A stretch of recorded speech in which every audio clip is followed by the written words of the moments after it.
Uy,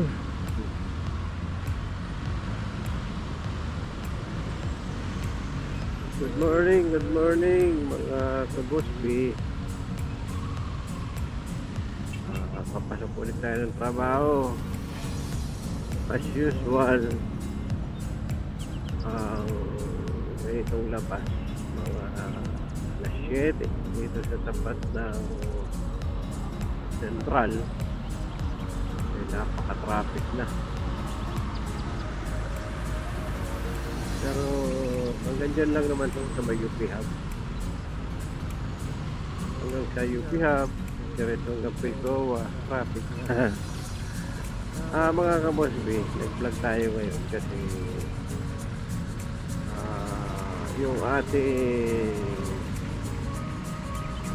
Honda XADV 750cc ay balak ko ng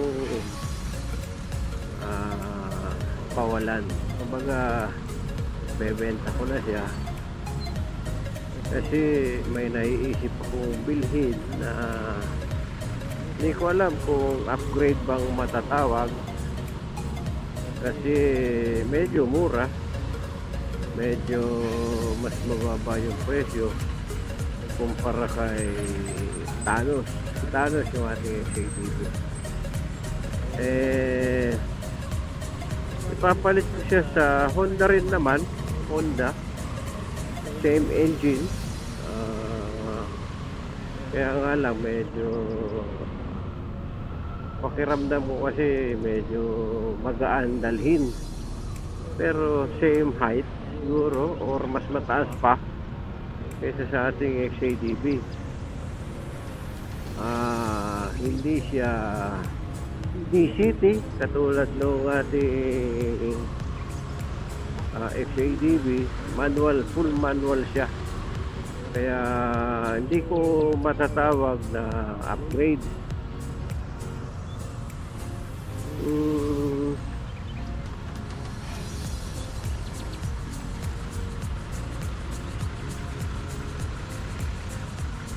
Kaya nga pala, hindi naman si Thanos yung ating sakay ngayon.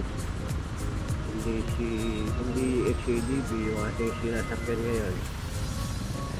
Itong sinasakyan natin na ngayon, ang pangalan niya ay Zoro. Siya siyang Kawasaki C400 na 2019 model actually siya, pero 2019 model siya, pero 2020 po na ako bili. Kaya sa rehistro 399 lang ito mga kabosbi. Hindi siya matatawag na expressway legal, pero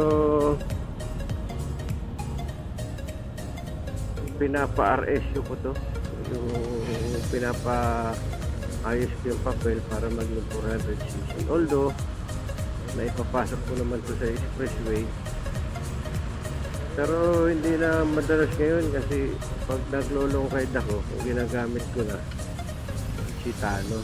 So mga kabosbi, kung interesado kayo dun sa aking XADV, pwede yung pasyalan yung unit. Ang unit nga pala ay si Thanos ay 2021 model. Meron na siyang 14,000 kilometer sa kanyang odometer. 14,000 plus actually. Dalawang beses ko siyang nagamit sa Ironman 2023 saka 2024. Kaya medyo lumaki yung kanyang kilometer reading.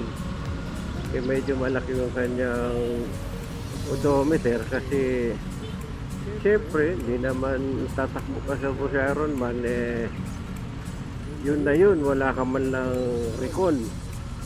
So isang recon 1.5 yun, actual 1.5 ulit. Siyempre nagagamit din natin pang long ride sa mga probinsya, Baler, Tinggalan, Cabanatuan. Yan lang naman yung natatakbuhan niya. Kaya yung kilometer reading niya siguro ganun lang kalaki. Si Thanos ay kapapalit lamang ng kanyang baterya.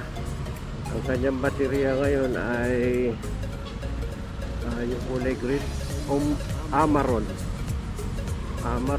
Tapos siya nga pala, ang mga upgrade to Thanos, meron na siyang foot peg dito sa tagiliran. Siyempre mayroong GB box, hindi naman GB, top box. Meron siyang top box na SEC. Tapos meron na siyang half na crash guard. At saka meron siyang dalawang dinali unit, isang sound bump, tapos isang 4D na ilaw na dinali rin. Yun yung mga upgrades niya na isasama ko oras na makuha siya. May gustong kumuha sa kanya. Ano pa ba mga upgrades nito? Tika.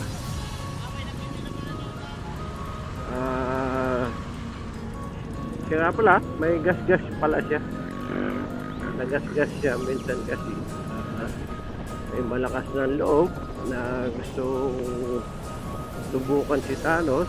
So ako naman kumpiyansa na kaya niyang bitbitin si Thanos. Ang problema, sa compound lang naman niya naitakbo eh.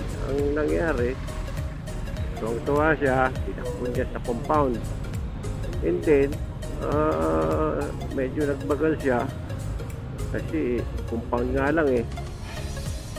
Ililiko na niya. Ang problema niya isa pagliko, medyo mabigat talaga si Thanos kasi hindi siya nanay.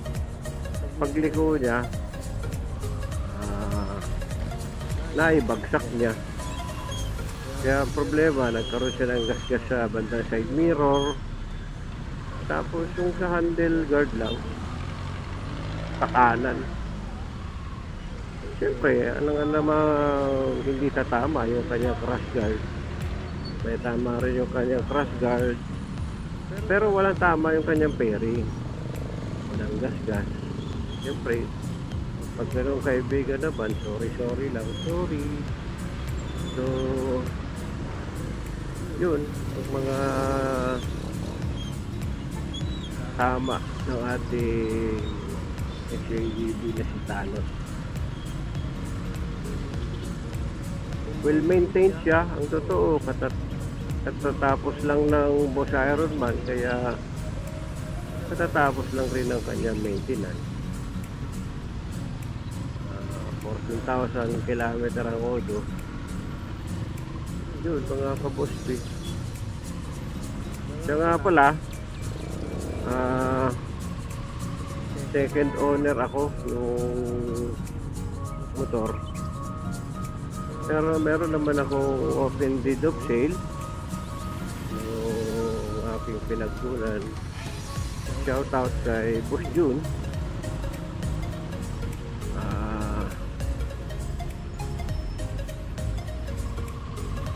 Paki-like yung kanyang page nga pala, biyahe ni J-Lu. Boss June. Basta yun mga kabospi. Tsaka ko na i-reveal kung ano yung magiging kapalit ni Thanos. Makikita nyo na lang siguro, sakay niya na ako. Yun mga kabospi, maraming salamat sa inyong panonood. Bye bye.